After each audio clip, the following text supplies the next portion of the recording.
We had our doubts about Lando Norris. We didn't know how he could handle extreme amounts of pressure. And today, for now, he silenced us. Seeing a guy suffer with the mental struggles that he suffered with, even though he hasn't obviously openly admitted it, but he battles himself. And so for him to finally get a W, to get a win like this against Oscar Piastri, the race leader, your teammate, your rival, that people are saying that's going to win the title, that we're saying that Oscar Piastri is going to win the title, you've put out a statement. I am so proud of Lando Norris's performance throughout the entire weekend of the Austrian Grand Prix. Qualifying, brilliant lap. I know Oscar Piastri and Max Verstappen didn't get their chances, but still, brilliant lap. And in the race, the first 20 laps with Oscar Piastri breathing down his throat, he handled it well. Even when he got overtaken briefly, he handled it well. Got right back him, did the switcheroo. He should have done that switcheroo on Max Verstappen last year, but he did it this time, and that was enough to keep him ahead. As our title says in this video, Lando needed a weekend like this. He needed to bounce back. The only thing I didn't like today was McLaren's strategy, how they kept Piastri out and didn't pit him straight after Norris. I get it, but I wanted to see that from a fan perspective. I wanted to see more of this close racing. They were right at the back of each other. They were on each other's tail. I want to see more of this, yet McLaren took that away from us because, oh no guys, you'll see this at the end of the race. Well, thank you, Franco Colapinto. Thank you. Yes, obviously Oscar Piastri didn't get the chance to stay in Lando Norris's DRS because they extended his stint, and then he never really got back in his teammate's DRS. And also Franco Colapinto proving once again that he's not an F1 standard driver and running a leader off the road also stopped Oscar Piastri from getting in Lando Norris's DRS. But when he was there, Lando Norris handled it brilliantly. He showed that sometimes when the pressure is on, he can remain cool.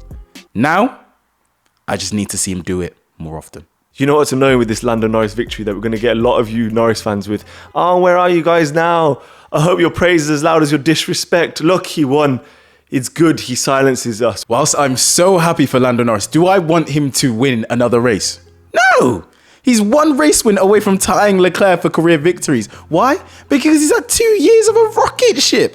Leclerc had 5 races of a rocket ship. It's not fair. Let me make one thing clear to you guys. When Luther says, whilst I'm so happy for Lando Norris, ain't no way that man is so happy. He's not even happy, bro.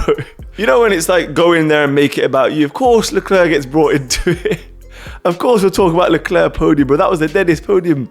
What else happened? Nothing else happened. People are going to start having comparisons with the two drivers. There's a difference here. Leclerc's maximizing that track to 4 podiums this season. 4 podiums. This is Schumi Benetton stuff, bro. How many podiums does his teammate have? I'll give you a hint. 0. So when Oscar Piastri and Lando Norris tie him on career wins, and I have people being like, nah, I have a valid claim because they have more career wins when they overtake him. How am I going to beat them? How am I going to be able to sit here and say Leclerc is better? Because he is, and we all know it, but the stats will not say it. We want good racing. We want good drivers. But still, guys, come on, you must see it. He still got coached a little bit. Will Joseph coming on the radio, you know, Lando hit turn Apex 6 differently. That will help you against Piastri. And then with a few laps to go in the race, Lando Norris is asking Will Joseph, I'm losing pace. Please help. Come on. Do you reckon the best of the best ask for please help? The best of the best say, lead me to it. Don't chat to me during these final stages because they know what they're doing. Lando Norris, please help. I do need to give McLaren some credit because if you look back at the most recent dominant teams, Red Bull, Mercedes post Rosberg, and even Ferrari with Michael Schumacher, kind of to a bit Webber and Vettel, there was quite a bit of gap there. McLaren actually have 2 drivers that are able to battle with each other consistently, trade wins. Yes, we all agree Piastri is better. Yes, we all agree Piastri is the one that will be world championship material, but on occasions we will get races like this where they are even, where there is a track that suits Lando Norris more and therefore he can extract pace and battle. Those are the teams we didn't get that, but I like that McLaren have given us this. It gave us a brilliant race, or at least a brilliant first 20 laps, and I'm excited to see more of it. When they told Oscar Piastri that was over the limit, fuck that. I want more over the limit, mate. The fact is, I thought when he went into that corner, Charles Leclerc was going to win the race because I was certain he's going to take both of them out. The one thing we're really annoyed about is Verstappen.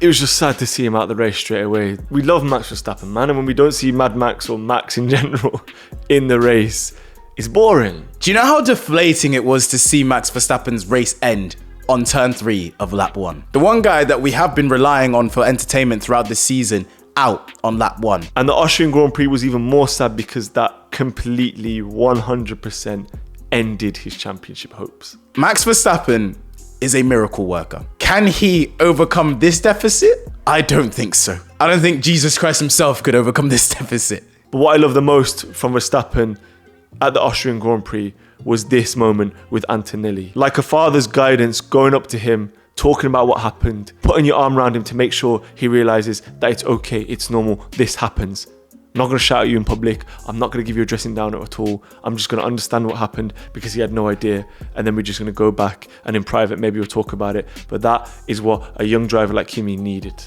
And that was very, very good from role models like Verstappen. So I have so much respect for you in that. And I'm just so sad that you're out the championship now. Fuck's sake. But as Sebastian Vettel famously said, you have to enjoy the moments when you're winning because they're not always guaranteed to continue.